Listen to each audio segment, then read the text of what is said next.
So this morning we are wrapping up our Passive Man, Strong-Willed Woman series, and it's been a month-long series talking about this dynamic of over-under functioning in the relationship. And so if you're joining us for the first time, or if you're joining us and it's been a while, feel free to hop onto our YouTube channel, River Life YouTube channel, and you can go back and listen to all the sermons that we've preached about regarding the dynamics of a strong-willed woman and a passive man. This morning we are wrapping up the entire series with a topic about redeeming the strong-willed woman. Now, when I think of redeeming the strong-willed woman, I think about the 2008 U.S. Olympic basketball team. Kind of weird, but let me connect the dots for you. When I think about redeeming the strong-willed woman, I think about the 2008 U.S. Olympic basketball team. And this particular team was nicknamed the Redeem Team because they were expected to restore the U.S.'s blemished reputation after a very disappointing bronze finish in the 2004 games. Now, basketball was first introduced to the Olympics in 1936, and across those many years of basketball, there were only 3 other times where the U.S. did not win gold. So the U.S. has been dominant in basketball. In the 1972 games, there was a very controversial call in the championship game in the gold medal, resulting in the U.S.'s defeat to the former Soviet Union. The U.S. was so upset that even to this day, they have not claimed their silver medals. In 1980, the U.S. completely boycotted the Olympic Games held in Moscow, protesting the former Soviet Union's invasion in Afghanistan. And then in 1988, an amateur U.S. team won bronze due to being inexperienced and unprepared for the Games. What made the 2004 U.S. Olympic basketball team so disappointing was the fact that all except one were professional NBA players, and they were regarded as the best of the world. Not just the States, but the best of the world.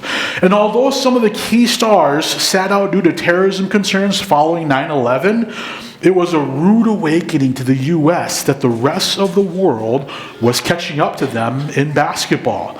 So in 2008, the U.S. Olympic team sought to restore its dominance in basketball, and thus they were called the Redeem Team, to be on top again. One of the most notable contributions to that team's domination was the greatest who ever played, in my opinion, Kobe Bryant. And so here's a quick video showing what he offered to bring redemption to this 2008 team. So check out this video here real quick. So to give you a little context, you might have picked it up during the video, but Kobe and Paul Gasol, they were on the same team. They played for the Lakers, right? But then in the Olympics, they represented their countries. And so Kobe played for USA, Paul Gasol played for Spain, and they were the 2 favorites to win the gold. And so Kobe's like, hey, I'm going to do whatever it takes. Even if it means running through my teammate who plays with me on the Lakers. And all his teammates are like, you're not going to do that. But evidently Kobe did. And so Kobe did whatever it took to redeem the U.S.'s place in the world when it came to basketball. Again, even if it meant literally running through his NBA teammate who played on the opposing team during the Olympics. And it shocked everyone. Now, if I can be honest, the reason why I think about the Redeem Team is that when it comes to marriage, when it comes to being married to a strong-willed wife, sometimes that's what marriage can feel like. That's what the strong-willed woman can feel like sometimes. We're connected to each other. We're on the same team. We even love each other. But when we differ on values or ideas, we begin to compete against each other. And your strong-willed dynamic causes you to do whatever it takes, even if it means running through me, so that you can win. Again, even though we're on the same team, even though we're in love, even though, again, we've said our vows and we've committed to each other, again, sometimes that's what the strong-willed woman can feel like. You might not have intentions to harm me, but often that's the impact. That's what I feel. And when I feel that, it hurts. And so I start to fight back because, again, I'm upset that you ran through me. For some of us, we might feel like, I got to retreat. And so I become passive. The topics that we've been talking about over the last week here. But regardless of what your experience is, strong-willed women, passive man, or the men who fight back, there is hope. When it comes to Jesus, when it comes to our faith, there's always hope. So today we're going to talk about redeeming the strong-willed woman and what that looks like. And redemption means to restore back, to reclaim what was lost. So when it comes to our faith context, it means to transfer you back to God's original plan. And so when it comes to redeeming the strong-willed woman, let's look at restoring women back to God's design and God's desire. And we find this in Genesis chapter 2. And so at creation, God made man and saw that it wasn't good for him to be alone. Did you catch that? God created man and saw that it wasn't good for him to be alone. Ladies, you weren't even around yet, and it wasn't good. I hear the stories about how, when the wife has to leave home for a vacation, for a work trip, and dad's like, oh shoot, I'm home with the kids. Things are going to get messed up. God didn't even create women yet. And God's like, oh boy, this ain't going to be good. This ain't going to be good. And so when God saw that it wasn't good for Adam to be alone, he made Eve to be a helper suitable for him. Now, when we think of helper, when we hear this word helper, it's often associated with an assistant. It's the teacher's assistant who helps the teacher. It's the legal assistant who helps the lawyer. It's the medical assistant who helps the doctor. Helpers assist, they serve in a role less than because they are limited in what they can do. They don't have the same qualifications or expertise as the person who's in charge. And while that definition might be true for these particular roles or in some of our contexts, when it comes to marriage, when it comes to God's design, when it comes to God's desire for marriage and for the purpose that he created Eve to be a suitable helper, it's not quite the same. The concept of helper, according to God's design, is actually much different. And so the word helper is used 21 times in the Old Testament, and apart from the 2 times that's used in Genesis here to describe Eve, helper is almost exclusively used to describe God. In fact, we find this term used 11 times in Psalms, and they all refer to God. I'm just going to go down the list of these verses here and see how they use it to refer to God. All right. So Psalm chapter 20, verse 1-2. May the Lord answer you when you are in distress. May the name of the God of Jacob protect you. May he send you help. There's that word, help, from the sanctuary and grant you support from Zion. Again, notice the connection.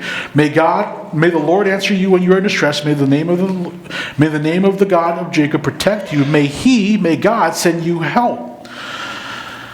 Psalm 33:20. We wait and hope for the Lord. He is our help and our shield. Psalm 75. But as for me, I am poor and needy. Come quickly to me, O God. You are my help, my deliverer. Lord, do not delay. Psalm 115, verse 9-11. All you Israelites, trust in the Lord, for he is their help and shield. House of Aaron, trust in the Lord, for he is their help and shield. Yet you who hear him, trust in the Lord, he is their help and shield. Psalm chapter 121, verse 1-2. I lift my eyes up from the mountains. Where does my help come from? My help comes from the Lord, the maker of heaven and earth. Psalm 124, verse 8. Our help is in the name of the Lord, the maker of heaven and earth. Psalm 146, 5. Blessed are those whose help is in the God of Jacob, whose hope is in the Lord their God. So biblically, when we talk about help, when we talk about the helper, when we talk about the woman that God created, helper describes someone who is more than capable of caring for others. It describes someone who is strong, who is protective, who is reliable. None of these passages indicates that the helper is less than. Rather, it communicates the opposite, that a helper is greater than. But what's unique for Eve's case, God made her a suitable help for Adam. And so, again, while help is used to describe God helping his people, the identifier of a suitable helper describes someone who is a counterpart to the other. Some interpret this to mean, the suitable helper, to mean that women are equal and complementary to men. And so women, when it comes to your design, God's desire for you, that you were created and you are created to be equal and capable of being strong, caring, and protecting. Now, furthermore, if we read in verse 21, we're informed that God takes on one of Adam's ribs to make Eve. Now, if we pause to think for a moment, one rib bone isn't all that significant. The shortest human rib bone is about 2 inches, and so about that big. Average human rib bone, the smallest one's about 2 inches, while the longest is about 9 inches long. Studies show that people with abnormal rib cages can survive perfectly fine. And so if your ribs are a little bit off, you're okay, you're fine. And ribs are one of the only human bones that can regenerate if the connective tissue is left intact. If you really want to test your limits, the National Library of Medicine states that once you sustain 6 or more fractures in your rib cage, then that's when you're in trouble, okay? So again, if you lose 1 rib, you're all right. If you lose 2 ribs, you're all right. But again, if you want to push your limits, 6 ribs and you're in big trouble. Now, while it's absolutely amazing that God created Eve with a rib bone, sometimes I wonder when we read that, is there like, well, it's just a rib bone. I mean, how significant is that? And so sometimes I wonder if we associate the worth of women to this one small bone that, in all honesty, doesn't really greatly impact us at all. But if we go back to understanding the biblical meaning of rib, there's different understandings of what it means. And so in Genesis 2, when we're told that God took a rib, interestingly, that word in Genesis 2 doesn't describe an anatomical rib. It doesn't describe our human body rib bone. Instead, rib describes a structure that holds up a building or room, like a wall that stabilizes and unifies the space. And so think of rib like this wall over to my right. That's a side of the room. That's what some interpret to be. That again, God took a side of Adam. And if we didn't have this side over here, the roof would collapse, right? So there's that essential understanding that, again, there is tremendous worth in God creating Adam from a rib. God creating Eve from a rib. Again, it wasn't just a rib, a single rib bone, but it was a side of Adam. The word rib is used in Exodus 25:12. Again, the same idea of God taking a rib from Adam is used in Exodus 25:12 when God provides instruction of building the Ark of the Covenant. Here's a picture of what the Ark of the Covenant looks like, and this is what Exodus says. Cast 4 gold rings for it, fasten them to its 4 feet with 2 rings on one side on one rib and 2 rings on the other. Then make poles of acacia wood and overlay them with gold. Insert the poles into the rings on the sides of the ark to carry it. And so God instructed them to make the Ark of the Covenant, rings on both sides, rings on each side, so that they could put poles in it, so that again they can carry it. Now we know that if they didn't have a pole on the other side and only carried it with 1 pole, there comes a point where there's just too much stress and it's going to break the whole thing, all right? Similarly, in Exodus chapter 26, verse 20, the same word, rib or side, is used when God gives them instructions to build the tabernacle. And so here's a picture of the tabernacle. This is what God instructs them. For the other side, the north side of the tabernacle, make 20 frames and 40 silver bases, 2 under each frames. And so if you want to count, there are 20 panels that are running the long way. And so again, that is side, that is rib, that is how that word is used. And so when it comes to this understanding of rib, this understanding of side, they were essential to maintain the integrity of the structure. Otherwise, like I mentioned earlier, the structure would collapse from stress. And so in case anyone felt like women were created in an insignificant way, it's actually very significant that women, you hold a lot of worth, equal worth to men. I did a little bit more research to understand a Hebraic perspective, and Dr. Victoria Savardi offers his thoughts regarding Eve being created from Adam's side. This is what she says. You could even say a portion from Adam You can even say a portion from Adam, and in so doing this would cause him to be bent to one side, lacking and out of balance. When God brought the woman to Adam, he immediately recognized that she was the missing part of him. Without her, he limped along in life. Now, as his wife, she stands by his side, completing his lack. She causes him to stand upright and counterbalances him. The image I think of is Toy Story 3, when Mr. Potato Head has to become tortilla Mr. Potato Head. He's kind of flopping around. And so it's this idea that, again, God takes an entire side of Adam so that Adam, again, is bent, is curved like a rib, like a shape of the rib. And so, again, women is necessary to counterbalance him. Now, furthermore, if we read in Genesis chapter 2, verse 24, it says this: that is why man leaves his father and mother and is united to his wife, and they become one flesh. He leaves his mom and dad, united to his wife, so they become one flesh. And so the plan that God had for women, for man and for women, was for man to leave his mother and father, his primary source of safety, protection, dependence, so that he can seek out his wife, who God created for him, establish and prioritize a relationship with her. Man alone was incomplete, but when he found his wife, he was reunited with her, making them one flesh, making them one whole. And the word united indicates this idea of being glued back together. It's putting back together to make us inseparable, to make us whole, to make us counterbalance each other. That's what it means for a woman to be a suitable helper. So again, women, if you've ever felt less, ladies, if you've ever felt less, you are not. In God's original design and desire for you, you were created to be equal with men. Now, unfortunately, when Adam and Eve disobeyed God, it distorted everything. And so God desired for men and women to be in harmonious relationship with one another, but sin caused them to fight each other for control and for domination. That was the consequence of sin. That's where we get the attribute. That's where we get the attribute of the strong-willed woman and the passive man.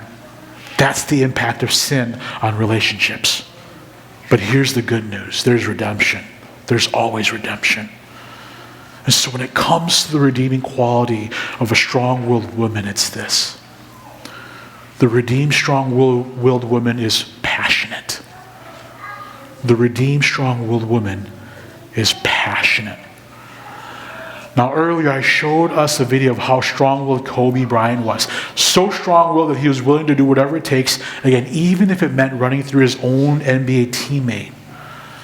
Ladies, your strong-willed dynamic can sometimes feel like this. It feels like it's bulldozing us over.